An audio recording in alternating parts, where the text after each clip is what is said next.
Bonjour et bienvenue pour ce deuxième numéro de Un jour un comics. Le principe est simple, chaque jour je vous présente un comics en VO et comme il y en a beaucoup parce que c'est le relaunch Marvel, je vais avoir du travail et j'espère que vous serez nombreux à me regarder. Une émission bien entendu sponsorisée, si l'on peut dire, c'est un bien grand mot, par originalcomics.fr, le site numéro 1 des comics en France. On est devenu numéro 1 en 4 mois, c'est absolument génial. 350 clients actifs, plus de 700 commandes, vous êtes de plus en plus nombreux à venir et être contents de nos services et à nous le dire et à rejoindre la page Facebook et là-dessus je vous aime. Merci de faire de ce site un succès. Voilà, ces premiers résultats sont hyper enthousiasmants et ce qui veut dire que voilà, on espère pouvoir continuer longtemps parce que si ça marche, ça continue et si ça marche pas, ça s'écroulera. Voilà, aujourd'hui, vous l'avez vu, ça y est, il n'y a pas de surprise. Aujourd'hui, le comics que je voulais vous présenter, c'est Invincible Iron Man numéro 1. Alors déjà, je vais vous dire un truc que je dis pas à beaucoup de gens, c'est la première fois que j'achète un Iron Man, un épisode d'Iron Man depuis que Warren Ellis l'a écrit et donc Adi Granov au dessin, et ça date d'il y a presque 10 ans je pense, la saga Extremis. Je n'achète pas du Iron Man parce que ça me tombe des mains. Je trouve que c'est un des personnages les plus cultes de l'univers Marvel. Il a eu 3 films, il est présent dans les 2 Avengers, il va être présent dans le prochain Captain America, ça fait 6 films. Le personnage est mondialement connu aujourd'hui. Robert Downey Jr. en a fait une icône mondiale. Les films sont appréciés, les gens adorent l'humour, les gens adorent le héros.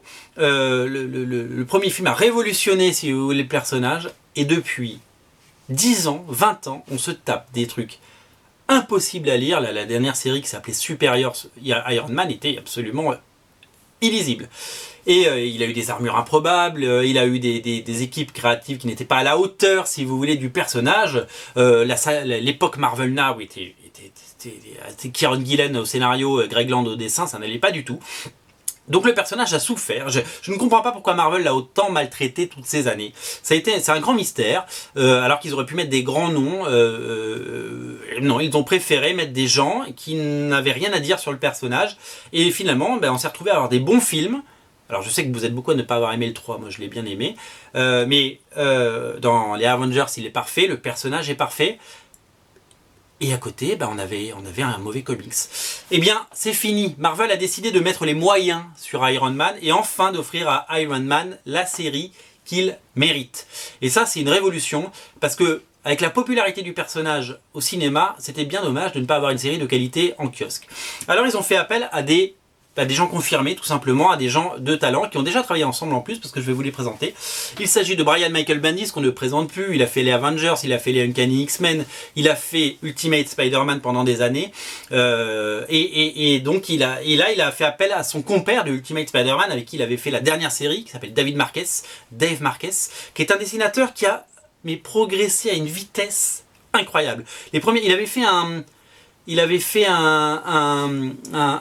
Earth One, là, comment ça s'appelait la collection chez Panini Marvel, avec les origines des personnages. Je crois qu'il avait fait les 4 Fantastiques, un album, un one-shot qui représentait les origines, et c'était dessiné, on avait l'impression qu'il dessinait des Playmobil, c'était pas très heureux.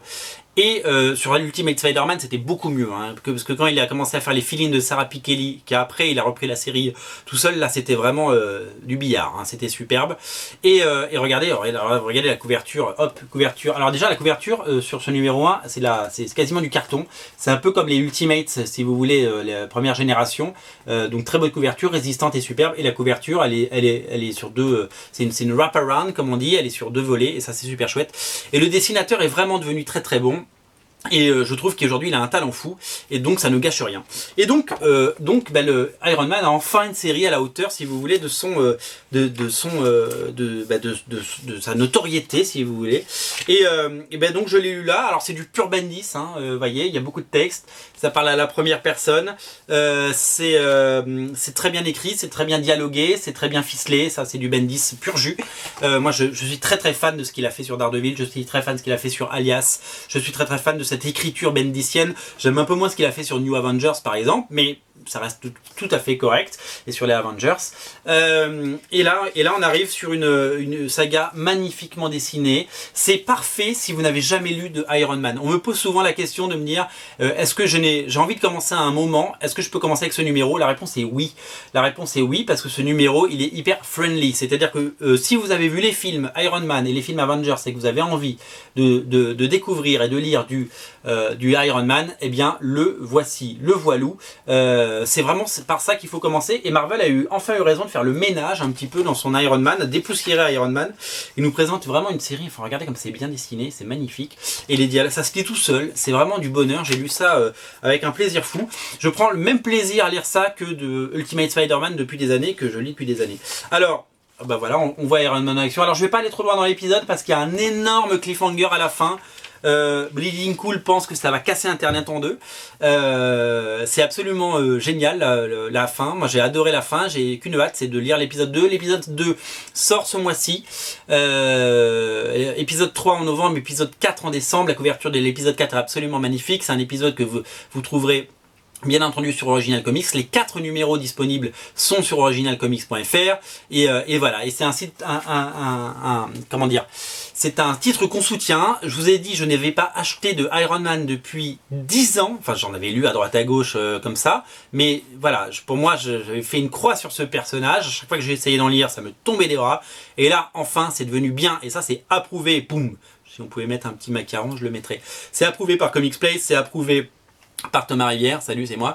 Et voilà, lisez-le, voilà, tentez ce numéro 1 sur originalcomics.fr, vous ne serez pas déçus. C'est une véritable, comment dire, surprise. Voilà, c'est ce que je voulais vous dire. À noter que sur originalcomics.fr, si vous cliquez dans Comics et que vous déroulez le menu et vous arrivez sur Variant Cover, vous découvrirez, mes amis, les Variant Cover de ce numéro 1. Elles sont nombreuses. Et si vous avez envie d'avoir une couverture un peu rare, il y a du 1,10, du 1,25. Eh bien, c'est là-dessus que vous les trouverez tout simplement. Voilà, Iron Man. Invincible Iron Man numéro 1 est disponible sur Original Comics et dans vos comic shops. C'est une révélation, c'est pour moi un vrai renouveau du personnage, et je pense que ça va être un vrai plaisir de lire chaque mois Iron Man. Ça faisait longtemps qu'on n'avait pas lu ça comme ça. Voilà, disponible sur Original Comics. Merci de m'avoir suivi. J'espère que ce nouveau format vous plaît. Moi, en tout cas, je trouve ça très fun à faire. Je vous retrouve très vite pour un 3e chapitre. Rendez-vous demain, un jour un comics. Salut!